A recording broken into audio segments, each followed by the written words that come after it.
Good morning. This is News Headlines, live from Wisdom Yard Television. I am Toyosi Adeshino.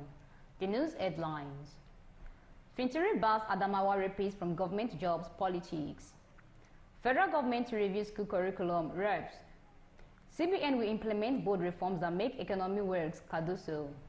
Now the news in details. In his determined bid to end gender-based violence in Adamawa State, Governor Ahmadu Fintiri has signed a stringent law that bars rapists from employment and participating Adamawa politics. This decision was disclosed by the chairperson of the Adamawa State chapter of the Federation of International Female Lawyers, Barrister Afsat Abdulrahman. Afsat, who spoke yesterday on a local radio station, NAS FM, monitored live program in Hausa called Duniyo Mata, disclosed that the law will not allow any convicted rapist to contest for elections or get employed in the state civil service. A reference book with all records of rape offenders to be referred to whenever someone applies for a job or wants to participate in politics by Criminal Justice Penal Code of the state, she said. The legal luminary added that the new law signed recently also recommended the death penalty for any rapist who has been found guilty and convicted by a court of competent jurisdiction. Life imprisonment will be given to perpetrators of a gang rape and a one-man rape will bag a minimum of 20 years jail term, she stated. Afsat, who commended Fintiri for taking the bold step to end the menace of gender-based violence in the state, urged the governor to continue with his woman-friendly policies. She also called on parents and guardians to always ensure that they entrust their children or wards in the hands of honest and God-fearing people to ensure that they are safe. Nigerian primary schools, secondary and tertiary institutions may soon have new curricula following the adoption of a motion on the floor of the House of Representatives during plenary on Thursday. This was sequel to the House resolution on a motion titled Review of the Nigerian Curriculum for Primary and Secondary Schools in line with current global market needs and contemporary realities, moved by a member of the People's Democratic Party from Osun State, Bamidele Salam.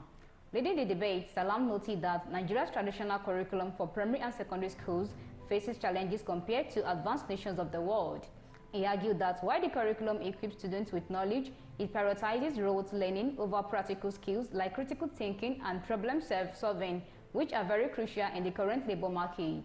The curriculum might have a stronger focus on national subject, potentially limiting exposure to global perspectives necessary to navigate the interconnected world, the lawmaker said. The existing curriculum, he said, fell short of developing critical thinking and problem-solving skills, arguing that advanced economies prioritize fostering analytical abilities and encouraging students to approach challenges with innovative solutions. The lawmaker further noted that the curriculum in developed nations often integrates practical training and exposure to real-world scenarios, preparing students for the specific demands of the job market, unlike the current national curriculum. Integrating technology effectively into the learning process is crucial for success in today's world. This area might require significant improvement in resource allocation and teacher training in Nigeria compared to its more technological advanced counterparts. The House, following its resolution, urged the Federal Ministry of Education in conjunction with state ministries of education to conduct a comprehensive review of the curriculum across primary, secondary and tertiary institutions.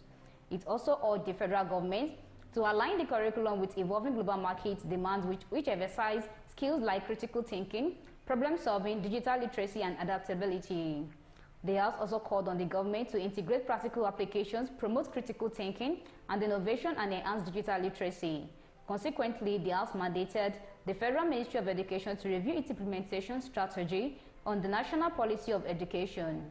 The motion was referred to the House Committees on Basic Education and Services as well as University Education to ensure compliance. Governor of the Central Bank of Nigeria, CBN, Mr. Olawale Cardoso, said the Apex Bank will continue to implement bold reforms that makes the economy work for everyone. He spoke at the 2024 Annual Vanguard Economic Discourse with the theme, Reform in an Era of Global Economic Uncertainty within Nigeria and Lagos. According to Cardoso, the recent measures introduced by the CBN to reform are already bearing fruit. He said, the theme reforms in the era of global economic uncertainties within Nigeria embodies for me the tough challenges and the trade-offs that policymakers worldwide are having to make or are having to navigate in response to the terrible headwinds and economic turbulence we face. In this era that has been aptly captured as a vocal area, which is the era of volatility, uncertainty, is characterized by choppiness of the headwinds that are driven by the unending stream of shocks in the global and the regional sphere. Before the news comes to an end, Listen to the headlines once again. Victory bars Adamawa repeats from government jobs politics. Federal government will review school curriculum reps. CBN will implement board reforms that make economy work, Cardoso. Thank you for listening. I remain to your C. Adeshino.